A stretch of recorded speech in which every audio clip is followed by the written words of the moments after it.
Hi everyone, hope you're doing well from wherever you're watching this channel, depending on your time zone. Now, yesterday we saw Raila Amolo Odinga releasing a dossier that ended up exposing the scandal in oil industry in this country. We had the issue of government to government, of course, Kenyan government with the two companies, one in United Arab Emirates, another one in Saudi Arabia. So it ended up showing that even there is nothing like G2G. It was G to private companies. But above all, the government was exposed because right now, if you check in the international market, the price of oil is decreasing. So there need to be a trickle-down effect, something that is not happening in Kenya. Of course, we have talked about this one severally. But I want to focus more on the response from Dennis Itumbi.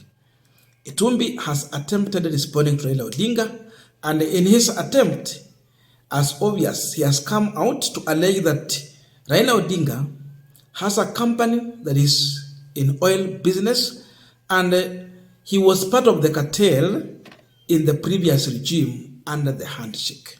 And so, the reason why Raila Odinga came out to talk about the issue of oil and pricing is because he did not get a tender to source the oil. So that's the big reason why Raila Odinga came out. So he's trying to lavish everything from Raila Odinga. But then, if you go and check on the response, Kenyans are not amazed. They are brutally responding in the comment section. No one is defending Dennis Itumbi. There is fire on Facebook. There is fire on Twitter. And the response is a clear indication. If Ruto has intelligence, then they should be reading those comments. In fact, what Itumbi did, it is helpful for this government. They just need to go in the comment section and read the views of Kenyans. No one, either those who voted for Kenya Kwanza or those who voted for Azimio, no one is agreeing with Dennis Itumbi. Instead, they are on his neck. I was just asking myself one question, even before I go and read Dennis Itumbi's post. If Raila Odinga was part of the cartel who was dealing in fuel, then during the handshake time, we did not have the problem we are facing today. Then it means Raila was a good cartel. Maybe Kenyans need Raila Odinga back in the oil industry. Maybe they need him to do more trading in oil. Because we are just comparing a simple thing here.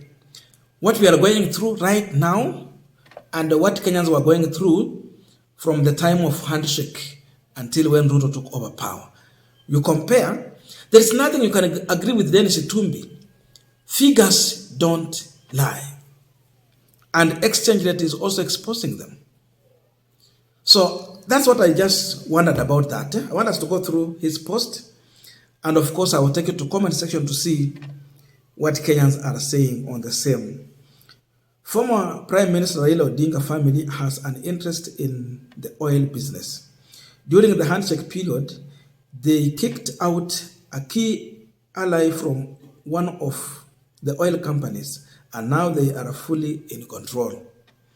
The G2G deal gave Kenya a great deal, but denied the Odinga massive profit they used to bag in the open tender system. It gave Kenya a great deal. Which deal? Dennis Itumbi. Before the press conference, an attempt was made to blackmail government. So you mean that Raila Odinga called the government to threaten them that I will call for a press conference if you're not considering my position. Okay. The ministry was confident and sure the deal was above board, stood its ground. Did the Odinga put in a bid? Are they demanding some pay from government? A full hustler National Intelligence Bureau to follow. So there is a photo shared there to justify what he's trying to say. So if you look in that, you see Dennis Itumbi is now too much cheap. But the direction he's trying to take is not selling. I told you at one point that Ruto used to convince Kenyans. Yes, to some extent, people were buying into his lies. But now Kenyans have learned who William Ruto is. He's no longer convincing them, because now you can no longer convince Kenyans when they have seen your character. So what is he doing? He literally come out to confuse. So it is like, if you cannot convince them, then confuse them. That is exactly what he's doing. And this is what Itumbi is trying to advance here. Confuse Kenyans that, oh, this is Raila Odinga, so he's fighting for his stake. My friend, people cannot buy into that. Everyone who has a car, who has a motorbike, whoever is using a public means of transport, they know what they have been paying in terms of bus fare. Watu wa bodaboda wanajua walikuwa wananunua mafuta kwa pesa ngapi during that time, na kwa saizi wanajua if the same petrol is going for how much. They know the pinch. So these cheap lies cannot sell.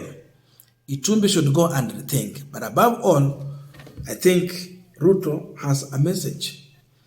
So I want us to go through the comment section to see what Kenyans are telling Dennis Itumbi. But before we go deep into that, just a quick request. For those who are watching and you have not subscribed, please consider subscribing. To our returning subscribers, I must say thank you so much. And again, to all our viewers, please give this video a thumbs up. Thank you so much, and back to this discussion. Now, let us go through the comment section. David Inangungwa. The gangster to gangster, G to G deal by Ruto administration has seen the price of fuel skyrocket in Kenya. For instance, the freight cost per cubic meter for petrol was $29 in September 2022. But as of September 2023, it had shot up to $97. That is more than a threefold increase. Freight cost of diesel was $39 in September 2022. A year later, $118. Jet fuel freight cost per cubic meter was $68. A year later, $114. We are being led by thugs. No wonder they are struggling to make excuse as to why fuel price in Kenya are rising as our neighbors decrease them. Now, Pauline Njoroge also decided to react to this, and this is what he's telling Dennis Itumbi. Global oil prices currently are way lower that mind last year when your side was shouting from the rooftop above the pump price in Kenya. Why then is the cost of fuel so high right now? Almost 60 bob higher than September last year. That's the question Kenyans want answered. Not this story of giant that you are giving us. You say the G2G gave Kenya a good deal. How? Without the subsidy, petrol would be going for $229. How is that a good deal? Now, Gathuki Ngao. At least they are honest. They have not used proxies to register their company. Honest men, those ones. But here, G2G, we all know is a scam to conceal looters. We already have the 17 billion oil scandal, and Uganda has also bolted out. Shameless is what you are turning out to be. Kujeni na ile wimbo yenu ati niko bitter. Good one. Another one here, Mark. This is what he's saying. To use so-called hustlers, kizungu mingi doesn't even count. Whether Odinga or Target or Omar has a hand in it, the only language that we understand is prices at the pump, stock cost of living. I used to encourage our church members to continue praying for this government. Maybe things will be better, But nowadays, I feel like I'll be insulting their pedigree if I put across such a prayer item for people who knows the country is a mess. The country is a mess, yet act as if we are in little heaven. Ama mmerogwa na tunawablame. That is Mark. We continue. Okay, Caro. Kenyans got a good deal with G2G at 2017 per liter of super compared to handshake. Wait, let me repeat this one. Kenyans got a good deal with G2G at 217 shillings per liter of super compared to handshake 159 per liter. Indeed, the wisdom of this government is phenomenal. We are mesmerized. So you can see, with them, it is higher compared to the handshake time. So the message has been delivered. We continue. Jones Chacha.